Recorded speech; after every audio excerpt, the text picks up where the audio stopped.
It wasn't mattress on the floor, but she was like, "Bro, where's your headboard?" I was like, "What you mean? Like, who cares about it?" I didn't know that headboard is a serious thing. It's a sexual status symbol. Yo, fellas, if you ain't got a headboard, get your shit together because ladies, pay attention to that shit. But first, a word from our sponsors. The Man Whore Podcast is sponsored by Beducated.com, the masterclass platform to perfect your techniques, whether you're working on penis massage or anal orgasms. Use promo code MANWHORE to get 40% off their annual membership, locked in for life, at Beducated.com. That's Beducated, BEDUCATED.com, promo code MANWHORE. Do you got a dick? Do you want to spice things up in the bedroom with that dick and boost your sexual performance? Of course you do. Do it naturally without the nasty prescription drugs and side effects when you use my sponsor this week, Joy Mode. Get 20% off your first order at usejoymode.com/manwhore. Now let's get to the show. Welcome to the Man Whore Podcast.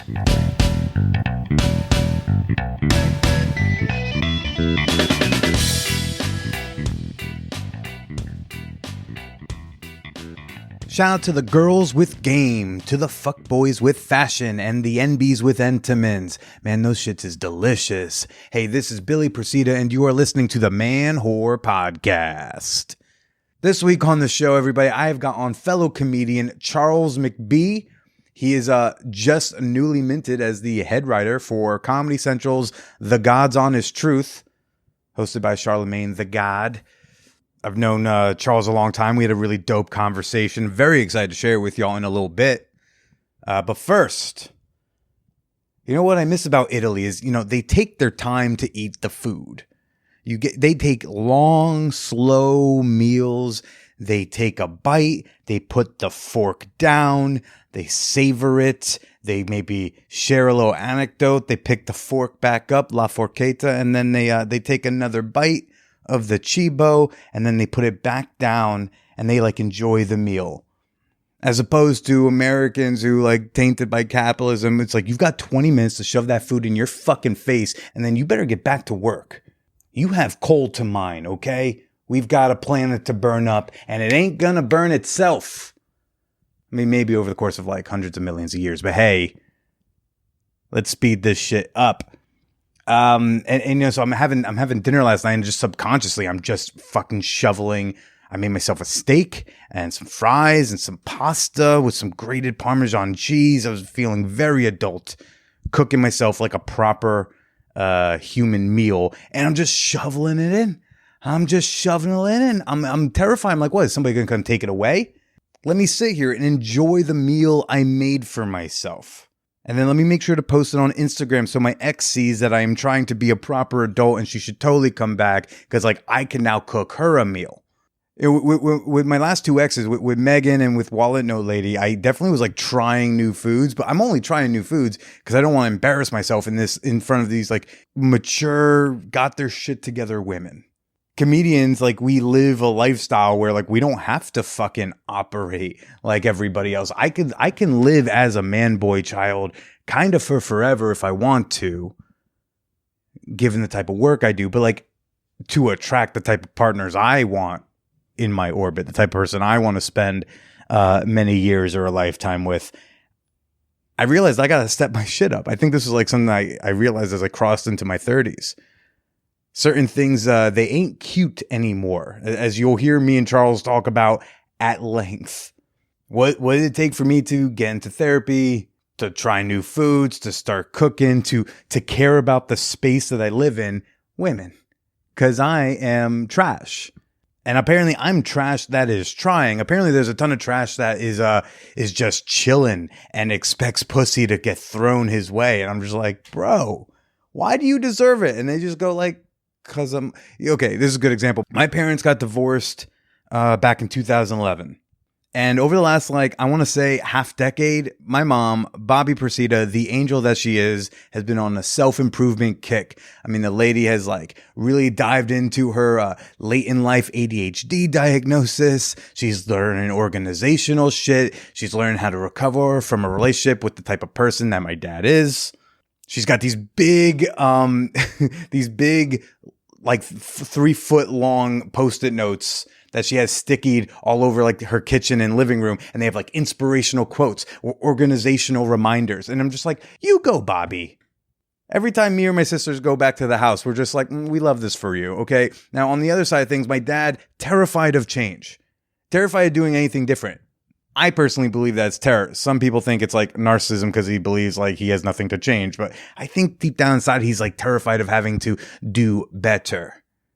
Especially, after you kick ass in business the way that he did. It's what? I made all the money. Why do I got to do anything else? So I remember, I think this was sometime last year. Me and my sisters are hanging with my dad. And he just goes you know what?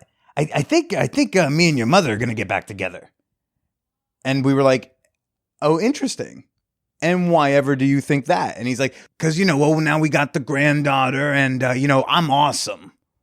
The man has not changed. And the only thing that's changed about my father in the last decade is that he's just gone older and more tired. And so me and my sister got ultra defensive. We were you stay the fuck away from mom. She's a rising star. She is making her second life. She's kicking ass at it. You are welcome to stay as static as you want, dude, but you stay away from her because she's crushing it. And you'll hear Charles and I talk at length about how it's bro, get your mattress off the fucking floor. Both literally and existentially, metaphorically, whatever. I mean, sure, everybody should try to be their best self for the types of partners they want, but I hear in abundance stories way more often from women who are fucking men than any other type of person of, there are both literal and metaphorical mattresses still on the floor with 36-year-old men. So I don't know, this podcast is in and of itself, right? It's, this whole podcast is me just trying to, get my mattress up off the floor. And so I hope whatever, and as whatever gender you are, whoever you're into, I hope you're trying to better yourself, get your mattresses off the floor and attract the people, you want, because you don't deserve them just because you want them, which might be a shock to some people. Folks, if you're not into sports ball, you may want to fast forward the next roughly 45 seconds. The Fan Whore Fantasy Football League, I'm ready to be back. I'm ready to commit and be full force back. For many years of this show, it was one of the first community things I did here on the podcast was we had a Fan Whore Fantasy Football League. And what was required? A $30 buy-in, and you had to pick some kind of sexual or perverted name for your team. That's all I ask. I think one year I did 2 in the pink, Gostkowski in the 5th, which only I think super football fans are going to understand. But we're bringing it back, and I need to know who's into it, who's interested, who wants in. Shoot me an email if you want to be a part of this league at manwhorepod@gmail.com. You're welcome to make whatever side wagers you want with the other members. You want to wager nudes if you live in the same area, sexual favors. Gosh, I would love to be up against someone who's okay, if you win, you get to fuck my wife. Oh, sick. Anyways, Fan Whore Fantasy Football League, sign up today at manwhorepod@gmail.com. We draft around late August because, I'm not going to let preseason fuck my shit up. All right, back to the sex stuff, everybody. This Thursday, well, tomorrow, for those of y'all listening on time, Thursday, July 21st, we're doing another hot movie night. 10 p.m. Eastern Time in the Champagne Room. Me and Fan Whore Nation are going to sit down and watch a porno together because that's what we do. This month is American Taboo, Part 1, The Ruthless Beginning. Those of y'all who remember this is not your Kay Parker's Taboo. This is a sadistic mindfuck of a story. It is a saga. Fuck Star Wars. This thing also has 6 parts and way better character development. And we're going to watch part 1 together in the Champagne Room. And to gain access, you need to do 2 things. One, you need to join the Champagne Room, our super free, super awesome, super sex positive Discord server. There's a link in the show notes to that. And then you also have to be a member of the Patreon community. You can join up at any level. Membership begins at just $2 a month. Become a member. Join us in the champagne room. Let's roast the tacky music and say, oh my God, that's fucked up to the dialogue. Become a member today. Get more information at patreon.com/manwhorepodcast. I'm hoping that the recipient of this week's Fan Whore Appreciation Moment will be there. Rob Kessler, buddy. I don't know if you're the super old scientist or the young entrepreneur or somebody else, but man, thank you for supporting the Man Whore Podcast on Patreon at such a generous tier. I don't necessarily know you, but I love you and I appreciate you. So thanks for being a member. Thanks for supporting the show. So I'm doing something new. If you listen through the entire episode at the very end after I do my Patreon, OnlyFans, stay slutty, I'll be playing a good teaser clip of a bonus episode just so you can get a taste of what's behind the paywall. Un gusto dolce, right? Hey, I'm still doing my Duolingo. I'm on like a 69-day streak. Hey, 69. So listen through the entire episode, hear a teaser. You may just want to join up and hear the whole thing. The teaser I'm going to play this week, by the way, is from the Happy Ending Massage episode for you perverts who like to hear me moan and groan. But for now, this week's guest, Charles McBee, super funny comedian.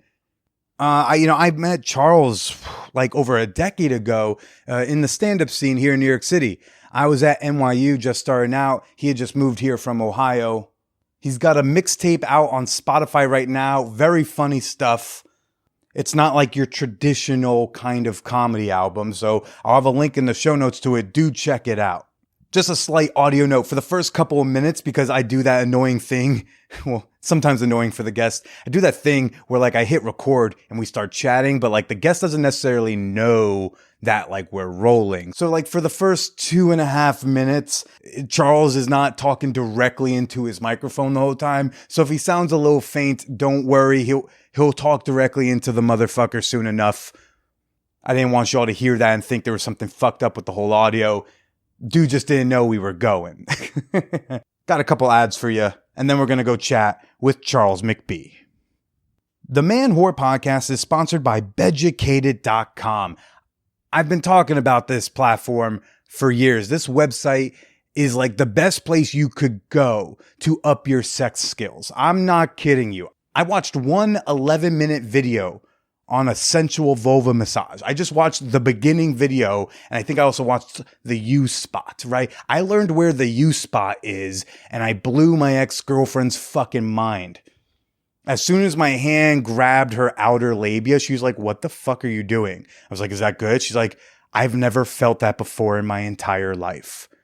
Yeah, dudes, mess around with that outer labia a little bit, okay? Now you have a new little skill set. I can't wait to finish the entire course. That was just one video. And Beducated is offering Fan Whore Nation a very special discount, 40% off an annual membership when you use promo code MANWHORE at sign up. Now, I've worked with Beducated for years. If you have signed up for their monthly membership, but not the annual membership, and you want to take advantage of this discount that will bring the monthly down to just $9.99 a month, email Beducated, tell them that you're part of Fan Whore Nation and you want to enjoy the discount to up to the annual, and they'll take care of you. I made sure to check in on that. And if you're new, again, go to Beducated.com.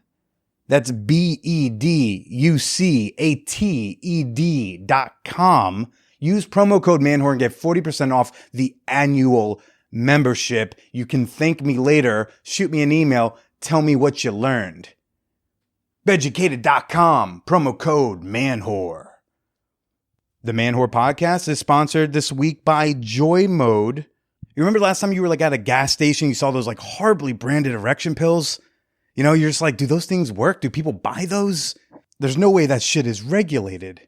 They'll take my ID and information down if I want to buy too much Benadryl. But hey, you want to put this in your body? Maybe your dick will work. Maybe it will fall off. I don't know. Take a chance, buddy. No way. No, thank you. I prefer something that's a little more all natural, something that's got no side effects. That's why I prefer using Joy Mode to give myself some peace of mind During those higher pressure sexual situations, threesome night, I'm taking joy mode.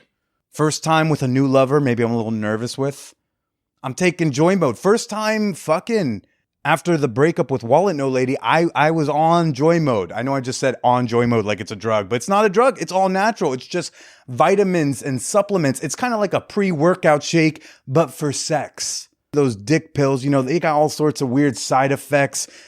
They got that blue tongue effect, headaches. But joy mode, you don't really feel it except for where it matters. So if you want to spice up things in the bedroom and boost your sexual performance, do it naturally without the nasty prescription drugs. Joy Mode has a very special offer for Fan Whore Nation. Go to usejoymode.com/manwhore or enter manwhore at checkout for 20% off your first order. Again, that's usejoymode.com.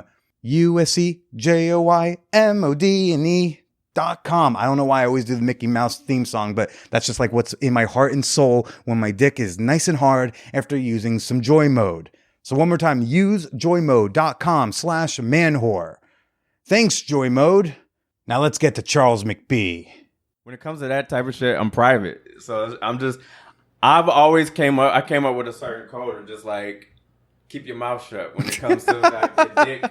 Don't brag on your dick. Don't lie on your dick. And, keep your fucking mouth shut. And I've started a career that's the exact opposite.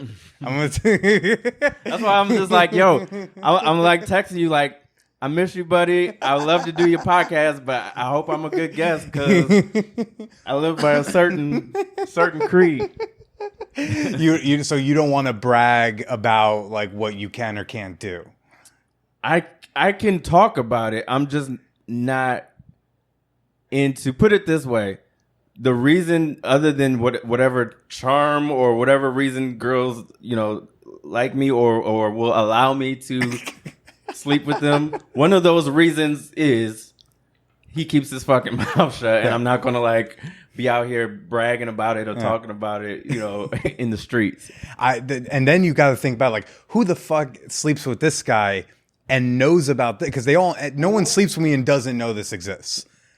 Right. I always wondered that because I listen to other podcasts and like and YouTube channels and shit where dudes talk about all this shit, and I'm just like, good on you, bro. I don't know what girl, like, you got to be a bad motherfucker for like women to know you got this shit and they still like yeah, I'm with it. Well, when you Google bad motherfucker, you do see my picture. That's true. Right? This is the face of bad. That's true. When I think bad motherfucker. When you are depersonalizing your, say, the content you put out there or your bits, it's like, how do you kind of, what am I talking about? What am I not talking about? What am I joking about? What am I not joking about?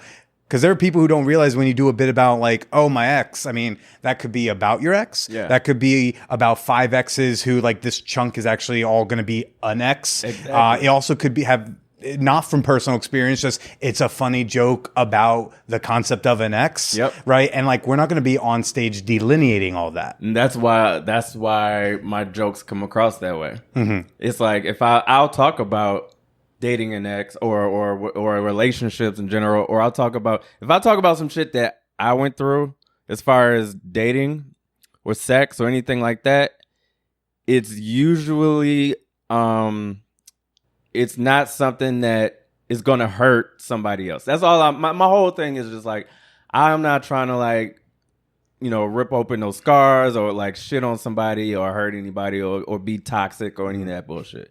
I'll talk about some shit that's personal to me that, that I've either gone through or experienced, but as long as it's not like shitting on somebody else or something like that, then that's kind of how I like decipher on what I'm going to say when it comes to like sex on stage and shit like that. Sure. But I feel, beyond the respect for the person it might be about, I mean, I think to an audience that can be a turnoff, especially when it's like dude shitting on chick. Exactly. Like she has to be very unlikable in whatever story you're telling. She has to have like, I don't know, like I mentioned before, pulls a knife on you, right? Yes. Otherwise, you're just an asshole, unless that's your persona. Yeah, exactly.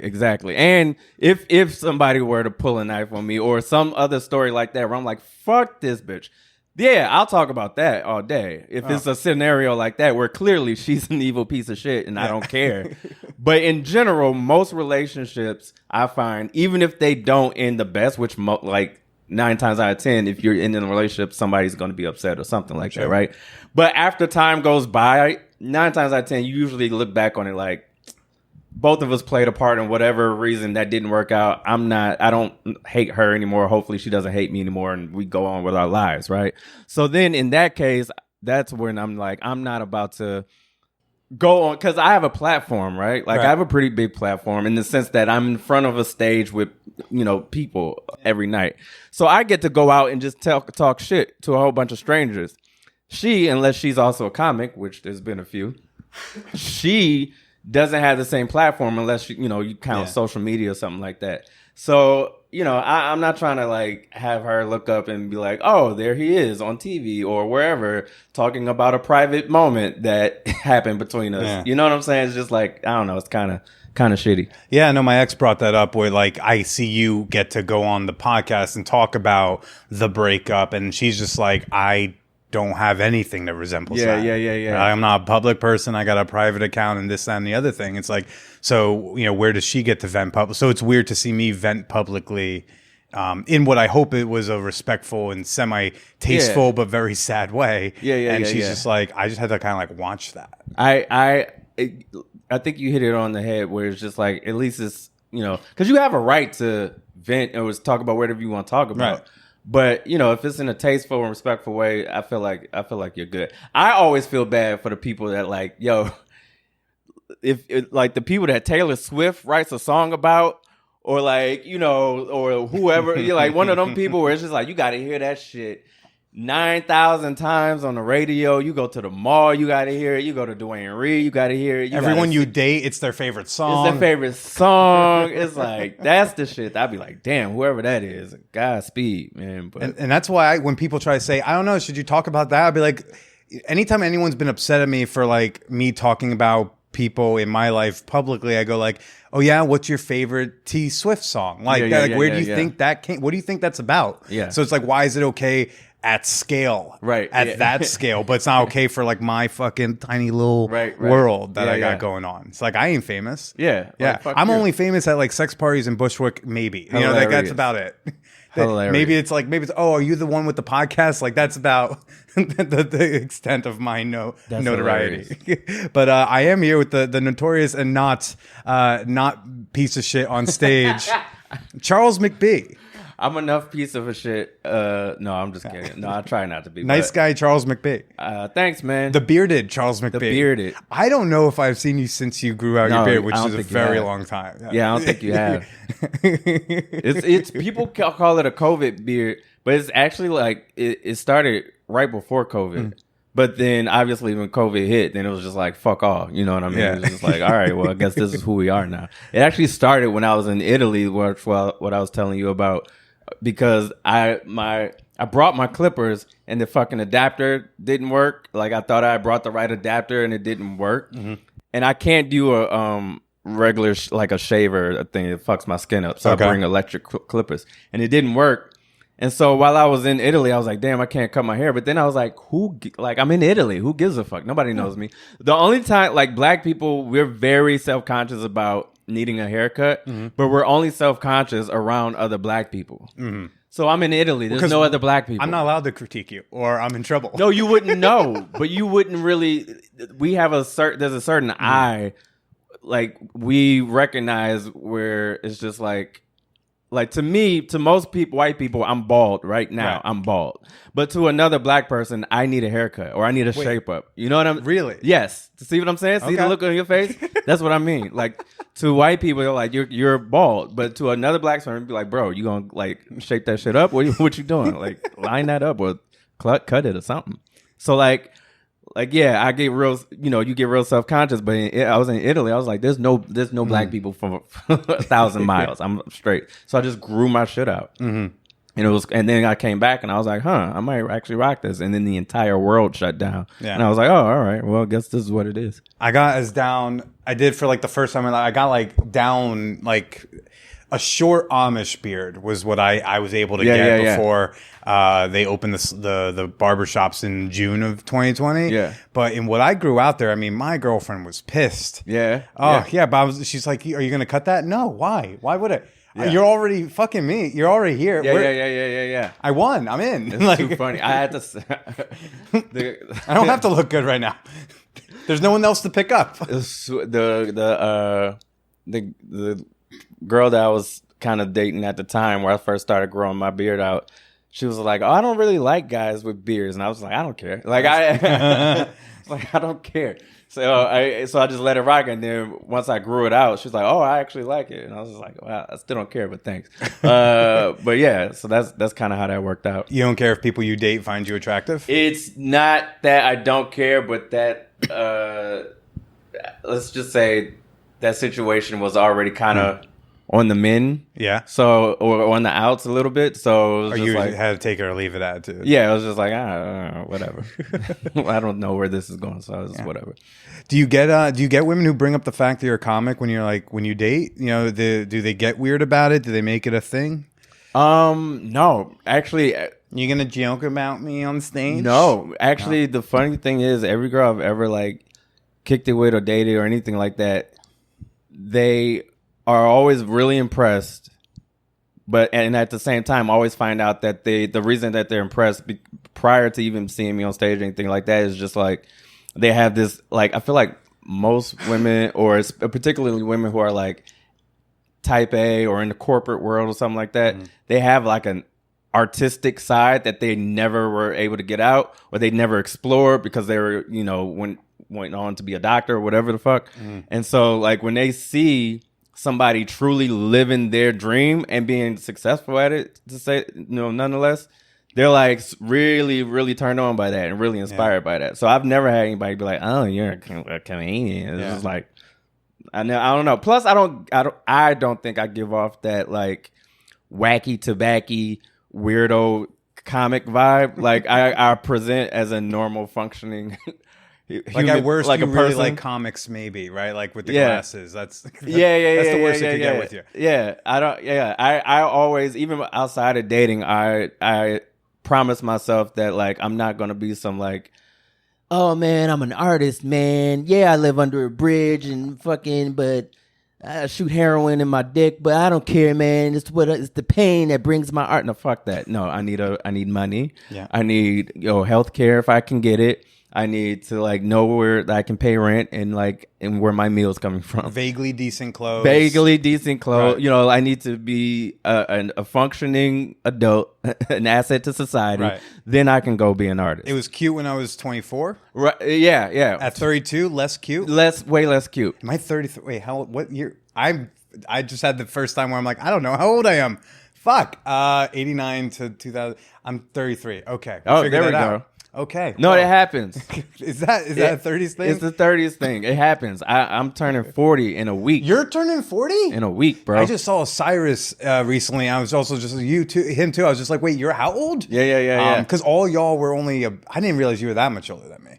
Because I met all y'all when I was at NYU, so I knew everyone was older. But I figured, like, anyways, wow, okay, yeah, man, congrats. So that's yeah. You don't get to be you start to not care. Starving anymore. artist is not cute on 39. Not cute, bro. Not cute at all. I was just talking to some.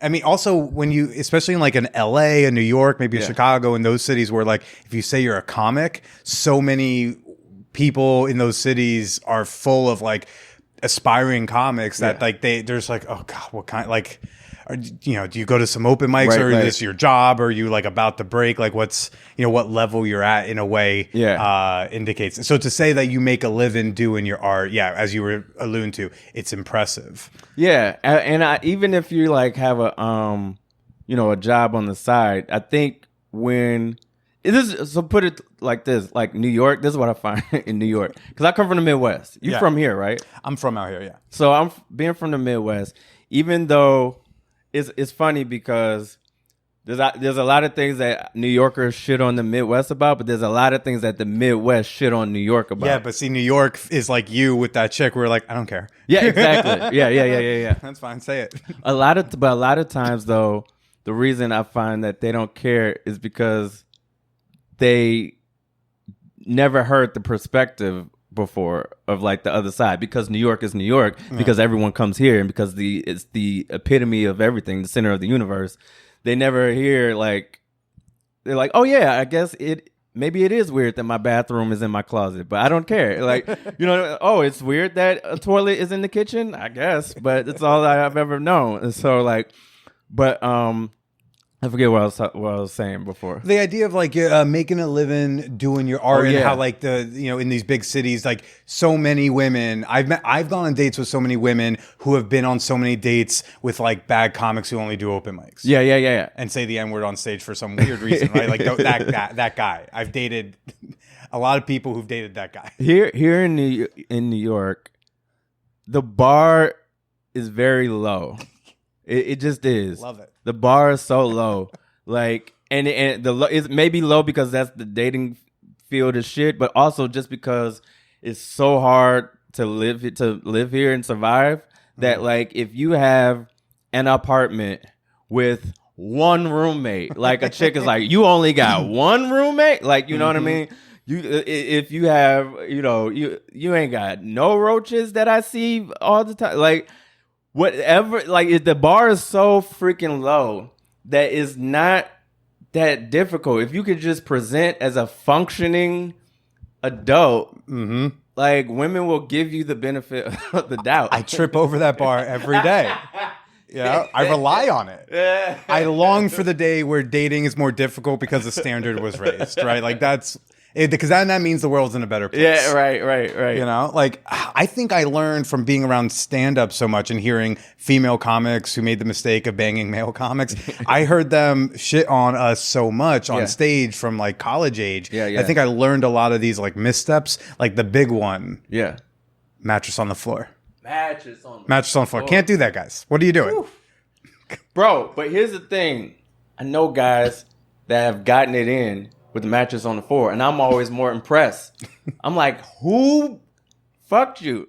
Yeah, but like, you bring them home, it's like, well, I'm already here. That's it's like, the same how thing many how many times did you get them to come back is the question. That's the same thing my homeboy said, who's also a comic. It's the same thing he said. He was like, man, he was like, I was on some bullshit. Mattress on the floor. I was like, bro, my whole thing was, this a female comic put me on game. It wasn't mattress on the floor, but she was like, bro, where's your headboard? I was like, what you like? Who cares about it? I didn't know that headboard is a serious thing.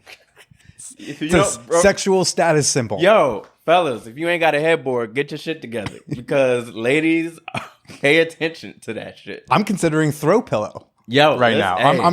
I'm throw pillow curious at the moment. Bro. It's not a full headboard. It's just like it's a headboard that's not full and complete. So my pillows slip out through the artistic opening. So I'm like, I had this chick over. I was like, I think I need to get one of the like really long rectangular throw pillows. And I was like, why do I even know what that is? Right? Yeah. Hey, man, it's just evolution, bro. Sexual evolution. All right, it's called maturity. I mean, even especially being in New York, if you can graduate from the full. To at least the queen. Oof. Oh, bro. Yeah. For the queen, you saying something. I mean, I've got the room for the queen. I'm waiting for the Casper sponsorship where I can get a free queen.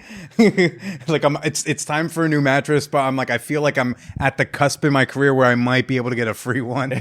So I'm holding out a little bit. Too funny. But these little things, like, not only do they impress the people you bring home, but there's like a sense of self thing. Oh, 100%. You know, like when I come home to my space, which is right now the most expensive apartment I've been in, and also the biggest bedroom I've been in. It's basically like two studio apartments connected by a kitchen. We both have our own bathrooms, both have these like really big spaces. And I just like, I come home and I feel better. Yes. And I feel more confident. I'm not nervous to bring a chick home. Right. I mean, I think when I lived in a 4-bedroom apartment, I didn't have like the tiniest bedroom, but 4 roommates. You feel self-conscious because I date a lot of women who make more money than me, which is most women. And so, you know, you just always like, oh God, I hope this isn't a turn off. It gets to a point where even by New York standards, you're not allowed to do that anymore. You know what I mean? There's a level of charming and sexual aptitude you'd have to like surmount this. Yeah. It's a lot. Are there any other things like that you can think of that are like rookie mistakes that are cute at 22 but not 32? Oh, I remember one time, man, this girl set me straight. I don't even remember her name, but like we were having, and it was not even a girl I dated. Like I was having a conversation. It was me and some friends. I don't even remember who I was with. I was just a group of friends at the time, and this girl happened to be there, and I thought she was attractive, and I'm trying to present myself as whatever, but I was still in Ohio. I had only worked regular gig jobs. Like I used to, I've worked for FedEx. I've worked for UPS. I worked like You've delivered packages for everybody. If you had a package, I've delivered it.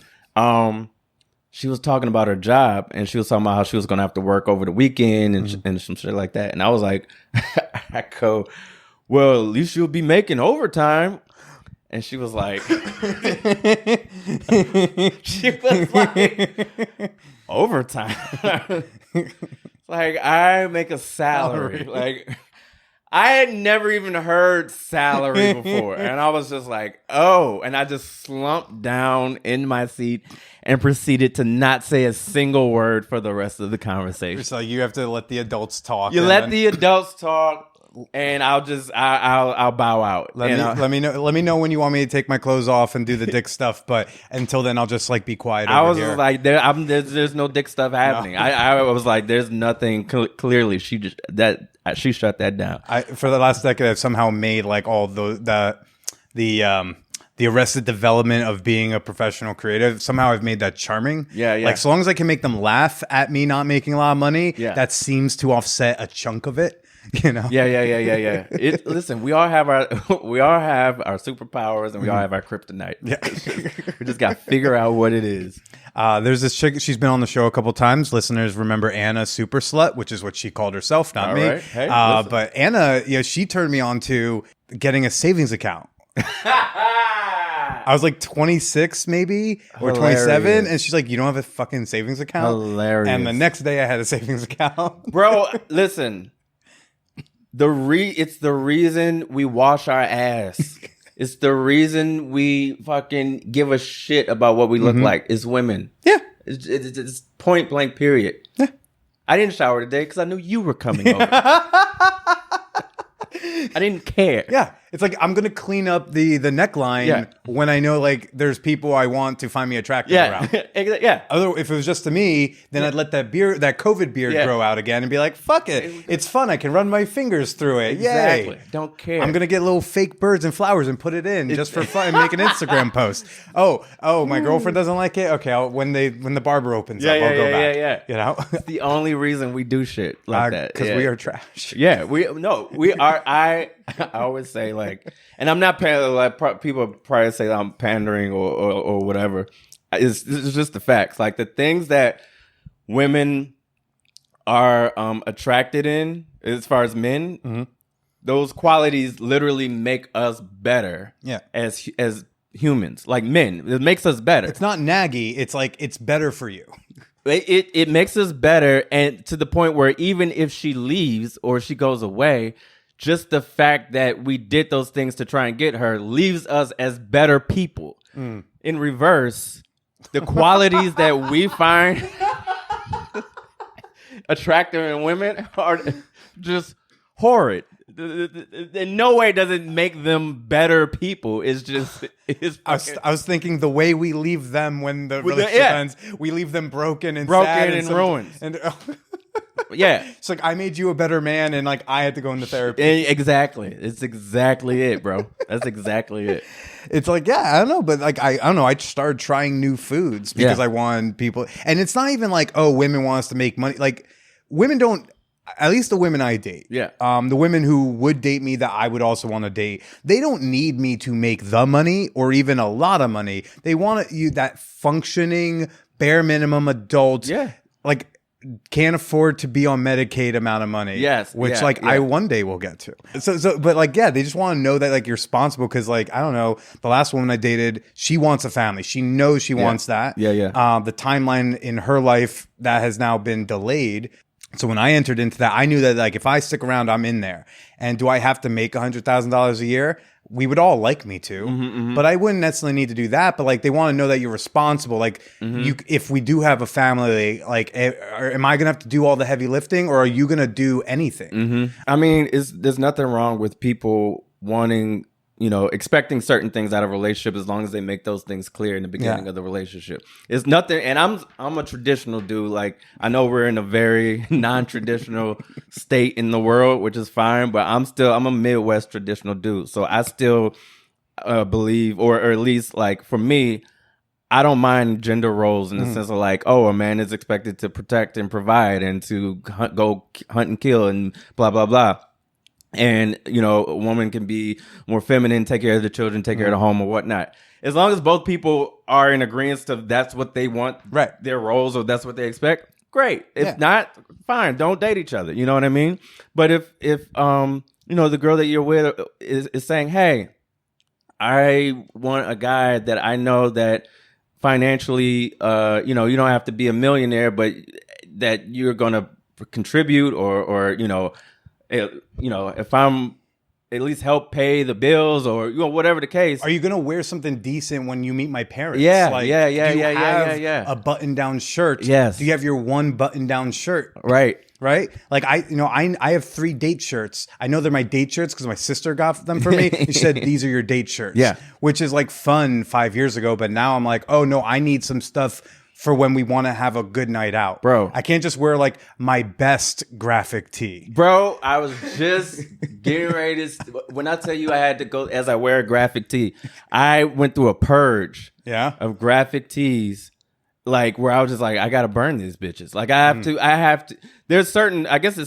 places, and again, I'm older than you are. So, but I hit certain points in my 30s particularly where I was just like, I gotta make a shift. I gotta make a serious shift in like manhood and adulthood and where I'm trying to get to. Like if I want to be here, or if I see myself being here and I want people to respond to me in a certain particular way, then I need to do particular things in order to get those. It's not just gonna happen, which is what I thought before. It's like it'll just happen. Right. It's like, no, you have to actually do certain things and put certain steps in order to get things that you want or to get a reaction that you want. So I was just like, literally what you just said, I was just like, I don't have any adult and being comedians, this life does not lend us to behave like adults. Yeah. Like we go to work in hoodies and graphic tees and that's acceptable. Yeah. We drink and at work. We talk about getting high and fucking at work. Like that's what we do for a living. Right. So it doesn't encourage us to not have a closet full of graphic tees and Jordans. But at some point, you kind of go, you know what? I do want to actually be, or at least be perceived as a functioning adult in society. Not even just an adult, but just like, I remember it was a long time before I even wore hard bottom shoes, bro. And I remember the first time, not the first time ever, but as an adult, properly putting on an outfit and wearing hard bottom shoes and feeling like, oh, this feels different. Yeah. I don't feel like a kid bouncing around town. I feel like somebody that should be taken seriously. Yeah. Like, it's a whole thing. My shoes make a sound when I walk. Yeah. Because, like, you should know I'm here. Yeah. Right. There's an attitude, and you know what? People can, whoever you're into, like, they can sense that off of you, and that's an attractive quality. Yeah. Even if you're kind of man boyish like I am, as long as I have the ability to at some point roll the shoulders back, put my chest up, and like for like 10 minutes be a little bit different. It just shows like, hey, I have this in here. Yes. I prefer to be this way. Yeah. In the tee, in the beat up shoes, but if I have to. Yeah. Like, good, I've got a pair of date night shoes. Yes. They're kind of like a boot. I got them for Christmas, so I don't know if that counts or not. No, it counts. But I wear them. Yeah. Or because, like, dude, I had a cousin's wedding last year, and I didn't have, like, wedding clothes. Yeah. I had to, on the way to Connecticut, I had to find a store to go buy black pants. Yeah, yeah. Like, and I went to the wedding, and I had to, like, take tags off of me at the wedding because I just don't own this. Yes. Like if someone dies tomorrow, like I don't know that I've got like a proper funeral attire. Yeah. Yeah. Right. Bro, it goes to, both ways. It's like you don't have to feel like a sellout or like no, I trust me. For the longest time, I was on some. I'm just me and I don't care and it's whatever and I'm gonna wear this and I'm gonna do that and I'm just being my authentic self, and that's fine. Yeah, always be your authentic self. But you don't get to also be upset if you're not getting results from the outside world that you want to get. If people aren't respecting you a certain way or treating you a certain way or responding to you a certain way, then you don't get to be upset. Like if you can be your authentic self, and that's not even to say that if you do wear a suit or whatever the fuck, you're still you. But I'm just using this as a grand example of people who think like, no, man, my thing is I wear pajamas everywhere and I'm just blah, blah, blah. It's like, all right, bro, but then be pajama man. just don't be upset if not as many people are into pajama man. Especially if they only think you're pajama man. Right. If you want to 70% of the time, 75% of the time be pajama man, I'm still like, yeah. But you need to show that like you have these other percentages of your wardrobe where you can put on a date night thing. Right. You have a funeral thing. You got something just, man, it just sometimes feels better. I told you about the whole my dad kicking me out. Yeah. So I had to like, get myself to Rome, and then like I had to get a hotel room, and I decided to take myself out to a steak dinner because I was like, you know what, fuck it. One, I got to spend a few €100 anyway to get myself to the airport on my own unexpectedly. Right. I might as well what's a nice steak. But you know what I did? Like I didn't just like go out the way I was dressed normally. Yeah. I did put on my jeans. I put on my date night boots. I put on like this nice button down shirt that we got for me when I was out there. So it's like this nice shirt. Nice. I looked nice and I felt nice. And when I was there, I probably radiated a bit. Yeah, man. Yeah, man. And if I wanted to pick someone up, in Rome, I might have had a chance. I had just enough Duolingo where maybe I could. Bro, that's all it wants. And the thing is, when you see the results, those positive results, like let's say you weren't rushing to the airport, and let's say that night you met, this hot, Italian chick, and she's like, oh my God, it's blah blah blah, and it's so attractive. From then on, you'd have 3 suits ready to go. You'd be like, you know what? Just in case, let me go out and rock it. Like, that's just what it is, man. Which brings us back to our first point. Women just make us better. What's the difference between, dating? How were your 30s different than your 20s in terms of dating? Oh, man. My 20s were, I never grew up with a, extensive knowledge on men and women of just like dating and girls. Like I was the awkward kid. I was like all that shit. So everything was trial and error. I never had a big homie. I never had an older brother. I never had to be like, this is how it goes. Right. It was just figure the shit out. And so a lot of my 20s was figuring shit out, especially coming here, I moved here when I was 25. So moving here to this fast pace where girls are a lot different, the energy is different, their mindset is different, and they could be more, I don't know if aggressive is the right word, but more forward. They're just more like, they're less of a prude, they're more comfortable with their sexuality. It's like, whatever, everybody's getting their Carrie Bradshaw on here, right? So that was something I had to get used to. But my 30s, it was just, I was more confident, and I had just learned from all the mistakes of my 20s. That's literally all it was. It was just like, oh, I spent my 20s, and it's not like I didn't get laid in my 20s, but it's just like you spend my 20s making all these mistakes, and by the time I was in my 30s, I was just like benefiting from the mistakes that I made in my 20s. And I also had a little bit more coin that I could actually function a little bit better as a proper adult. Right now you have window cleaning money apparently. I walked in here and we get flagged by the front desk lady at the elevator. She's like, did you want to get your windows cleaned? We have people coming to do that. I was like, well, that kind of billing. I'm not gonna lie, I'm doing all right. Billy seemed to be no roommate or one roommate. No roommate. No roommate. No, just all me. Yeah, I'm down the one roommate. Hey man, right? Like that's again big time. In New York City. That's the measurement. Is like how few roommates you got. That's my bit. That's why it's in my head because I was watching it this morning. Or I listened to the mixtape this morning. I was gonna text you, but I was like, is that gonna be weird? I'll tell him here. I was like, because I really dug the mixtape. It's fun. But that's how you know somebody's success, by the number of roommates he or she does not have. Yeah, man. I was in a fucking 5-bedroom. When I started the show, I was in a 5-bedroom apartment with a total of 6 of us. Yeah. Bro, I came from, even when I got to a point where I had like one roommate or whatever, it was like, I think the most I ever had was 2. It was 3 of us, and then it went and then down from there. But like, I remember people coming to visit me from Ohio, and I'm thinking I'm gonna impress them because I'm a big time fucking New Yorker, not realizing that even if I was making more money and career wise doing better, they have a house where they're from. Yeah, and they're coming pay to for rent for one of the bedrooms. Yeah, they get a whole house for less. A whole house for less, and a basement and a yard front and back and a garage. Like, so the perspective is just different. You know what I mean? Like it's just different. Like how you judge a person's success here is just different from anywhere else outside of New York. And you were referencing before things that you need to do and figuring out what you need to do to improve yourself, both for yourself and for attracting others. So now, as you're like you're gonna hit 40. Like, what do you still need to do? Now it's more so. It's less about. No, I was about to lie. No, not purposely lie, but as I'm talking it through, I'm realizing held yourself accountable. Good. Yeah, that's not the truth.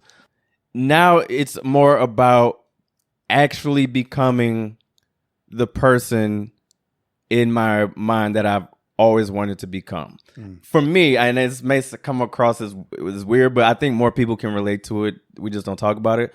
But I feel like there's always you, and then there's the imaginary you that you wish you were, right? And usually the imaginary you is a culmination of other people that you admire, that you wish you were, and you just combine them together, and it's like, I want to be that person. They could be actual people, or they could be characters that you've seen. Whatever the case, it's just like, if I grew up getting bullied as a kid. So at a certain point, I was just like, I'm going to learn how to fight because I don't ever want to get bullied again or whatever. Yeah. These things that you try and overcome, these traumas you try and overcome. If you grew up poor, you're just like, oh, I'm not going to be poor again. Like all that kind of shit. So for me, for my 20s, it was just like figuring shit out. Like, what the fuck am I doing? How am I going to make this work? 30s, it was more learning how to be a functioning adult. I'm making a little bit of money in comedy. I'm able to do this, do that. What is this? Like you was talking about before, I got a savings account. What the fuck am I supposed to do with it? Like, what is investing? I have no clue what investing, financial literacy. What the fuck is that? Dude, I fucked that up so badly. I have another like $2,000, I think, on my tax bill this year. Oh my God. Because I fucked up trading stocks last year because of something called the wash sale rule. Do you know that? No, I'm not. It's just apparently I bought and sold. There's a rule of like how quickly you can buy and sell the same thing over and over. Yeah. I didn't know that. So all of my losses, I made them not count. So she's like, well, there's $4,000 here you made. No, I was like, oh, I didn't make that. Like that really broke even there. So I was like, well, that was a $2,000 lesson I learned. Bro, I got my S Corp this past year. Last year was the first time I got an S Corp. And I did S Corp. S Corp. Okay, Escort. Just also. S Corp. I forgot who I'm talking to. S Corp. Yeah, some people are like, "Oh no, I finally found one who's a good fit." Yeah. I was finally able to afford an escort as opposed to a regular hooker. Because of his S Corp, he can now afford an escort. Right, good for you. That's hilarious. No, my S Corp, and I forgot to file something. And they were like, I was getting these letters like, bro, you owe us like $10,000. I was like, yo, what? It was like, because you didn't file this, we're penalizing you $10,000, and we're gonna keep penalizing you an additional however many grand every month or some shit. I was able to work it. Like, I literally became a fucking tax attorney. Like, I was like, I blocked. I didn't take no gigs. I didn't take any I was just stand up. I was just online. I was on the phone with my accountant. I was on, because it wasn't my accountant's fault. Yeah. So I was just on the phone with him, like, what the fuck do I do? On the phone with my attorney, on Google, figuring this shit out. Finally, I was able to figure it out. I got all this shit wiped away, so it was cool. But like, that's a lesson that I had to learn. It was just like, yo, what are we talking about? So like, yeah, all that shit I was learning in my 30s, and now going into my 40s, I just want to implement those things. I want to actually, and you're always growing and learning, but I just want to actually be the person that I envisioned myself being, I guess. Actually owning it and walking into it instead of like fantasizing. Is that a word? Yeah, proper fantasizing. Word? Fantasizing about it. Actually just be that person. Like, that's what I'm doing now. That vision you have, who you describe for most people as some kind of amalgamation of people or characters. So what's your vision and amalgamation of? Like, who is that all bits and pieces of? I'll even shout him out. So one of my closest friends is my friend Akash, not Akash Singh, Akash Busing. Okay. Is my homie. He's also a comic, but he comes from a very successful background, very successful family. And so whenever I would go and hang out with him, like, we got along based on comedy. He's funny. I thought he was super funny. He thought I was super funny. That's where, and our personalities are similar. But as far as worlds, completely different. Like, his family is super successful as far, millionaires, all this kind of shit. I come from middle class, but not like that. Yeah. And so I used to always just like see how he was able to move around in New York as somebody who's just a successful, established person, somebody who was able to, take care of his wife and kid, and like wasn't dealing with the same financial struggles as us, regular people who just live in New York. I was just like, yo, I want to be able to do that, yo. Yeah. So there was always an element of him in that. Like, then there's like, I got like, cousins who aren't necessarily the most responsible person in the world, but nobody will fuck with him. I always kind of wanted that element of just like, yo, nobody will fuck with him because, like, regardless of whatever you say about him, you're not gonna say it to his face. You know what I'm saying? Like that, you kind of want that coming up. And then like it's a mix of like financial literacy, but being able to handle yourself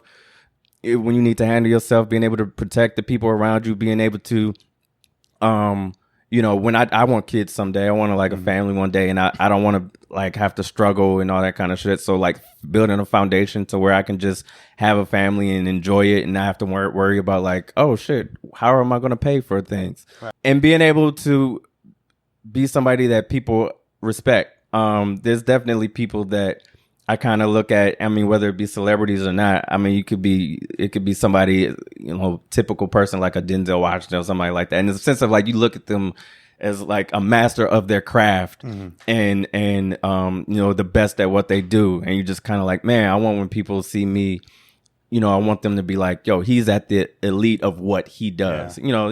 You want that. This is a competitive field that we're in. We're all in it because we feel like we're good. We all work hard at it. And so you do kind of want that respect from your peers and from others to be like, yo, when it comes to this comedy shit or when it comes to whatever the case is, that's like he's at the top or he's somebody like that. So it's just a bunch like stuff like that. You just want to leave your mark. I want to leave my mark. I want to leave my dent in the world. Yeah. I don't want it to be like, oh, I was here and nobody gave a fuck and not to play a violin, but you want to leave a legacy. You want to like, that you matter. Like all that kind of shit starts kicking in. You see 40 approaching. And you're like, does my life matter? Like, what I'm doing mattering to people? Like, am I, after I'm gone? Plus, too, you get to a certain age now where I'm seeing like my homies like dying of shit. Like, not like got shot and killed, like regular shit. It's like oh, attacks. Yeah, cancer. He had a heart attack. I'm like, what the hell is this? So you really start thinking about shit like that. So yeah, it's a bunch of different people I could like kind of like look at and point out, but mostly it's just like somebody that is, respected by his peers and by other people, somebody that is seen as, an elite person in the field, somebody that leaves a family that loves them, that has a family and a community of friends and family that really look up to and love me. And somebody that your enemies fear. I gotta keep it a buck. Somebody that your enemies say, I don't like them, but I'm not gonna fuck with them. And hindsight's always 20/20, but like in those learning years of the 20s, learning how to be a functional adult, and the 30s, learning what you've been learning now. I mean, do you wish there was somebody who was consistently there with you through it, or are you grateful that you got to kind of fuck up in romantic anonymity, so to speak? I gotta be honest, man. I am grateful, but I'm not one of those people that go, I have no regrets. Because it got me, all the mistakes I made got me to where I am. It's like no regrets, word, none. Shut up. I hate people who say that. Yeah, I wish I hadn't tweeted that one thing. Yeah, things would be a lot easier for me right now. Yeah, exactly. Yeah, no, if I feel like I feel like I'm the type of person that regardless of what happens, I'm gonna try to make the best out of it and learn the most from it. But hell yeah, if I could have had some type of how-to guide, it's funny. It's like YouTube wasn't around when I was a kid. Mm-hmm. Now on YouTube, there's literally all these guides to manhood or whatever it is you're looking for. There's a channel and the like people out there to like guide you along dating, this, finances, whatever it is. You want to learn martial arts, there's a YouTube community that will guide you through it. For better or for worse. For better or for worse. That is true. For better or for worse. I didn't have that as coming up. So like, yeah, I would have loved to have had like somebody, and I did. It's not that I didn't have good role models. I had good role models like my father, and I got uncles, but and shit like that. But like, there were more role models on how to be kind of have morals and principles. You know, I get my morals and my ethics and and how to treat other people from them. But I never really got broken down like dating and shit like that. Sure. It just wasn't that type of relationship, I guess. You know is there one person you've dated where you were like, I wish that one could have been something that stuck? There's two parts. There's people I dated to where I'm just like, man, if I knew that was going to end that way, we would have fucked a lot more and argued a lot less. Like if I knew that it was just going to end that like that, all that time we would have been, the argue less, such the important one, right? The argue less. It's just like, yeah. How many of those arguments didn't fucking matter? Didn't matter. Didn't matter. You think I can't let this go, but like I'm like, you totally I could let it go. Yeah. You totally can let it go, bro. I just ran into like an ex from like a long time ago. But we ran into each other randomly at a Whole Foods. And you got Whole Foods, bunny. I'm still fucking with Trader Joe's. We're at Whole Foods. Ran, and it was one of those moments where you're like, fuck, because I just came from the gym. Yeah. And so you actually have to announce, I just came from the gym. That's why I look like a piece of shit. I'm doing well, I promise. No, but I started thinking like, man, like even if things had ended, because looking back on it, we weren't meant to be together. We weren't right for each other. Okay. Which is fine.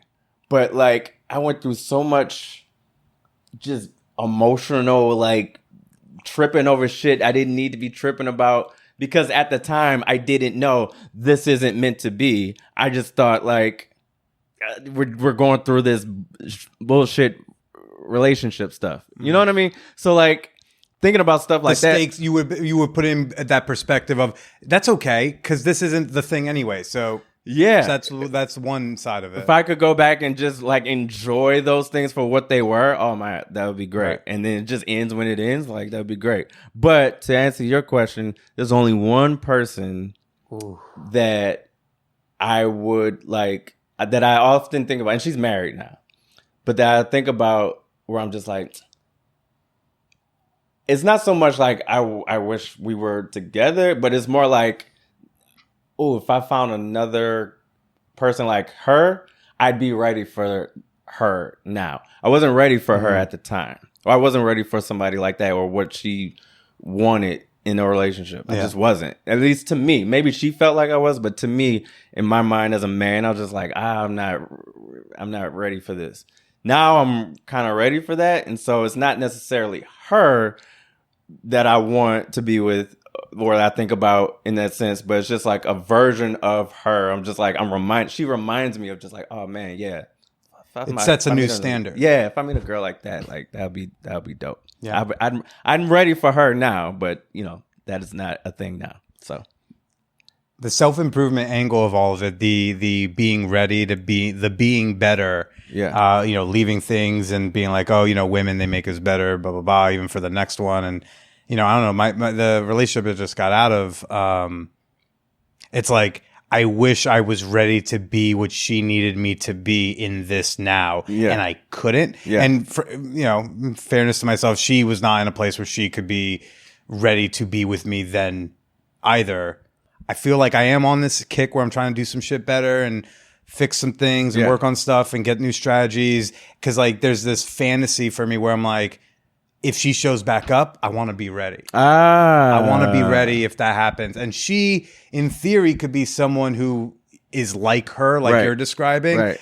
I don't think that's going to exist, but like I also know I'm still in the throes of, whatever recent months, breakup recovery. But That like takes a little bit. yeah, especially when it's like she wasn't like, oh, I fell in love. It was like that boss level love that I didn't even know was there in the game. You open up a door and it's like, there's a surprise level of love here, right? So, Yeah. but there's same with this other girl. Yeah. Oh man, those are the ones, bro. That's the one where like if we don't end up together, like I will think about her every day till I die. But like if that door reopens or I meet someone who is also a boss level, I want to be ready for it. And that's why I find myself like I'm back in the gym regularly. I'm working on nonviolent communication strategies. Yeah. I'm figuring out how my brain works and like how I can translate that better. I'm trying to I want to smoke less weed and do more work. Yeah. And make the moves with this podcast and with my comedy and like I was when we broke up, I was like, oh, I'm back at the mics. Like let's get that regular. Let's be ready for when the right thing comes along. Because George Carlin said success is where opportunity meets prepreparation. Yeah, it's true. And I only thought it was like for, say, comedy or work, but I didn't realize like it could also apply to love too. There's another concept to that too that a lot of people don't think about. We all have a list of qualities that we want in a person, right? When we're thinking of like, I want to date somebody that's like this, like that, and like this, like that. Rarely do we ask ourselves, are we the type of person that the person on that list would want to date? Right. People rarely think that way. Especially dudes, I think. Yeah, I think it goes both ways. Okay. I don't know. Maybe even, I don't know. It could go either way. I'm not trying to be toxic here. But women, they deal with that shit a lot too. But we rarely think that way. And I think at the point where a person starts to think that way and then starts doing those preparations, those things to prepare for that person, I think that's a big leap. That's a big growth leap right there. Mm-hmm. So you're on a good path, because most people, I really believe that they just kind of go, oh yeah, I want this person, and it's just like, do you see yourself? That person would not date you. Pajama man? Yeah, pajama man. Get out of here with that bullshit. Get some hard bottom shoes. And just depends. Yeah, it just depends on who is like you're describing.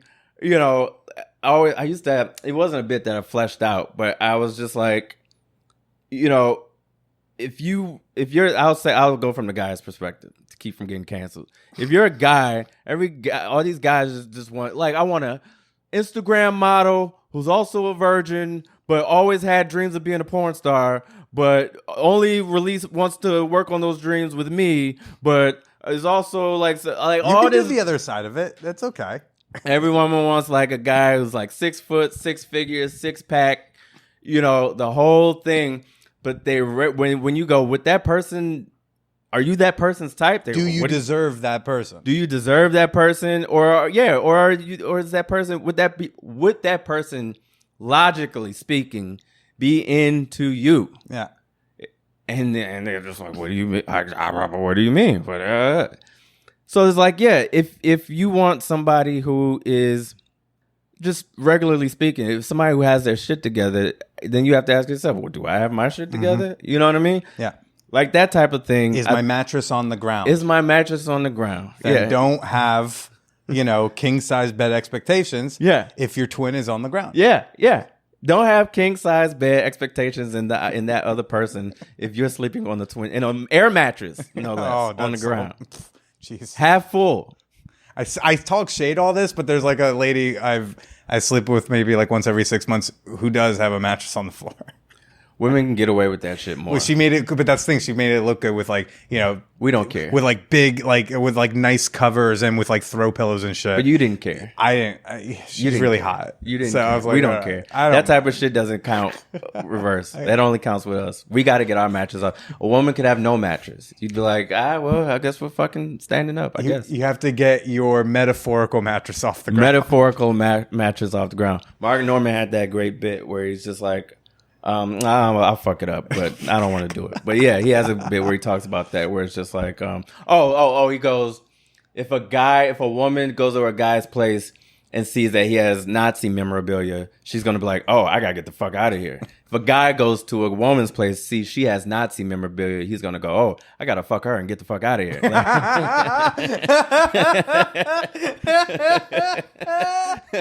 Oh, Charles, what a great! This was very fun. It was a great way to see you again, man.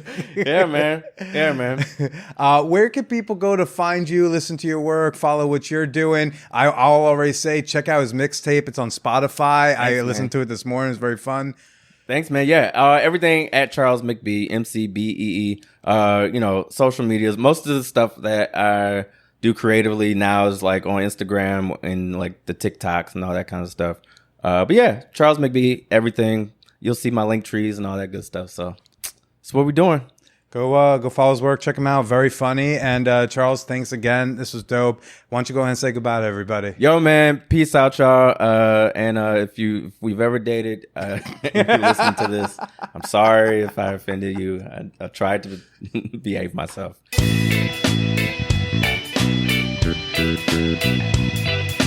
Patreon members, you're going to hear a bonus episode tomorrow with Charles McBee. During our conversation, we had a little side tangent where he got very curious about the sex parties, as the comedian guests tend to do.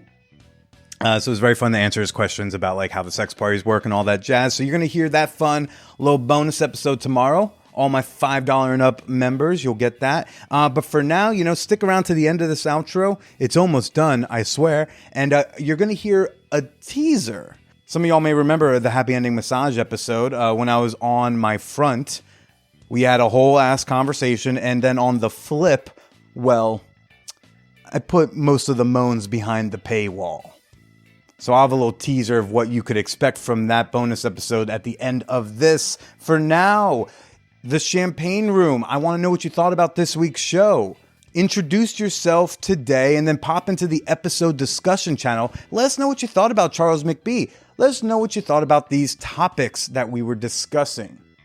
You can go in there to talk about Charles's ep or any other past Man Whore podcast episode. You can also join us in the other channels where we share pictures of our pets, talk about wellness, talk about books, share sex toy recommendations, any and all of it. Join us today at manwhorepod.com/Discord. Patreon members, join us tomorrow for the hot movie night at 10 p.m. Eastern in the patron-only voice channel. We'll be watching American Taboo Part 1, The Ruthless Beginning. Also, I want to give a shout out to hotmovies.com. Not a sponsor this week, but let's just say they kind of help make the hot movie night happen. I'm pretty sure promo code MANWHORE still gets you 20 free minutes at hotmovies.com. If you don't want to share your thoughts on the episode publicly, maybe you want to send it in a private email, you can send your comments, your questions, your queries, your criticisms to manwhorepod@gmail.com. All right, everybody, enjoy the tease, and trust me, this tease is a tease. Try and stay cool, everybody. Unless you're in Australia, then, well, try to stay warm. And always, stay slutty.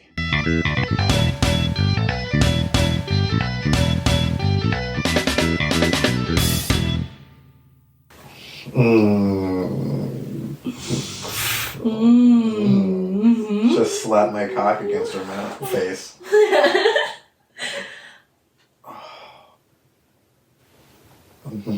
And nose. Eyes and ears and mouth and nose. You're waiting for that mouth one. I see. I got lips. Very brief smack on lips, but I'll take it. Now you still got shoulders, knees and toes, knees and toes. Oh, that's good, right? I've done it all.